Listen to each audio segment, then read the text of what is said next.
All right, guys, Melissa here. Thanks for joining me. Trying to get out of the light. My son is texting me. Um, he's being funny. So, my hair is coming out from my hairstyle. Okay. So, starting to get focused on my YouTube pro-life, pro-family channel. The doctor said I should have an abortion. The doctor said I should have an abortion. Why do we listen to a doctor? Why do we listen to a doctor? When I was cleaning before at a doctor's office, this would happen. I would get very queasy cleaning at a doctor's office, and I would see the tools of abortion and have a queasiness. Okay?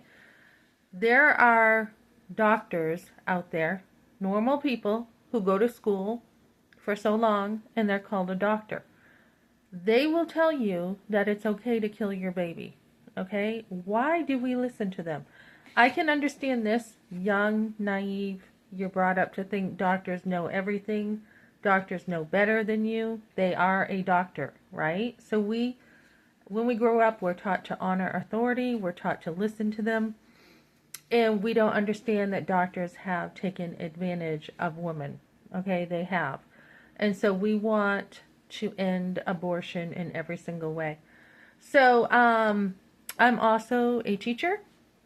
So I will be using this channel as I did when I used to homeschool, where I will be educating myself more about abortion. When I used to homeschool, I would read. I've read thousands of books, thousands.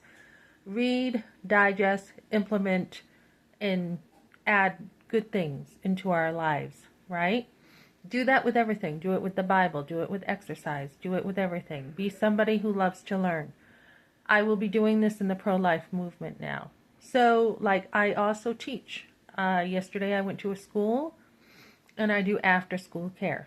Okay? So when I was there, the kids are great, guys. And somehow incorporating my teaching into the pro-life movement, talking about kids, how sweet and innocent they are. They are truly amazing. But do they have behavioral issues? Yes. We spent about 2.5 hours yesterday on just behavior before we could actually do a fun activity of learning.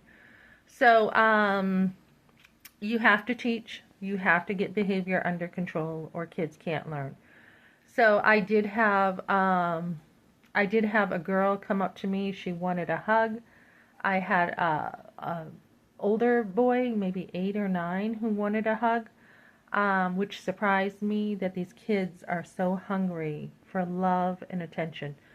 And there was just, these kids are funny. They came in. They had to sit down. The teacher chose to have a very dark, the lights off, a screen up with a fireplace so they could unwind.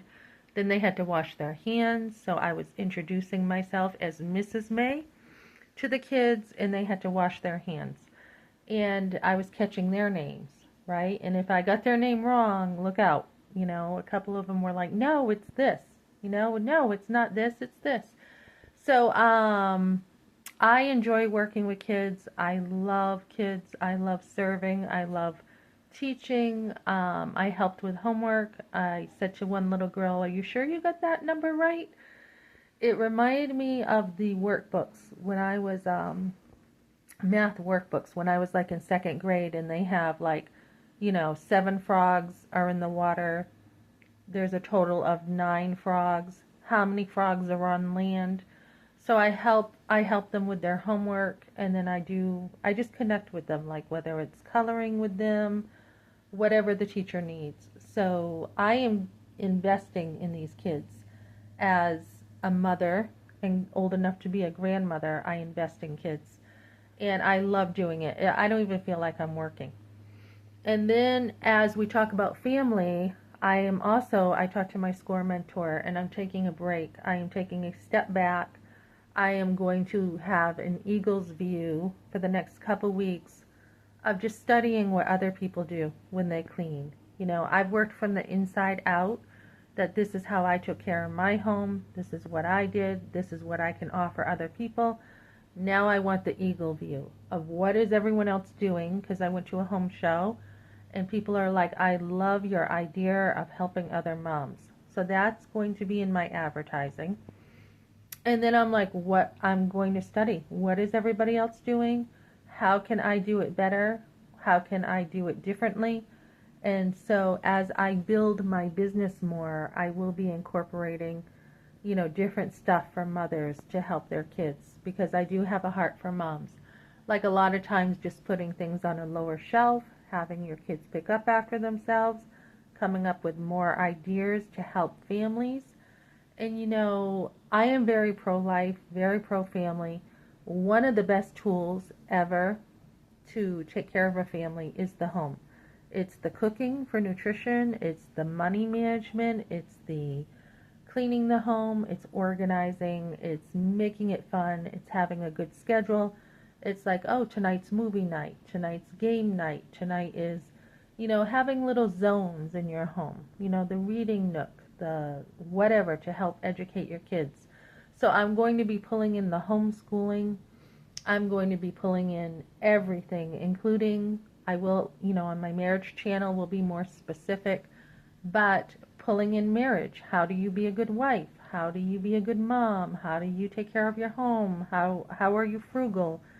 All that stuff into the home, and then selling that in my business, and then later on I will be franchising my business somehow. I don't know how, but for now I'm taking a step away and I am just going to be, you know, focused on that and then helping moms more. That is really my calling in life, I feel like, is helping moms be moms.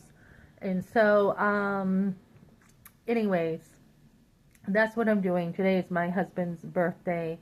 Happy birthday, Benny, you know. And I also have court papers that if I have to go to court and stand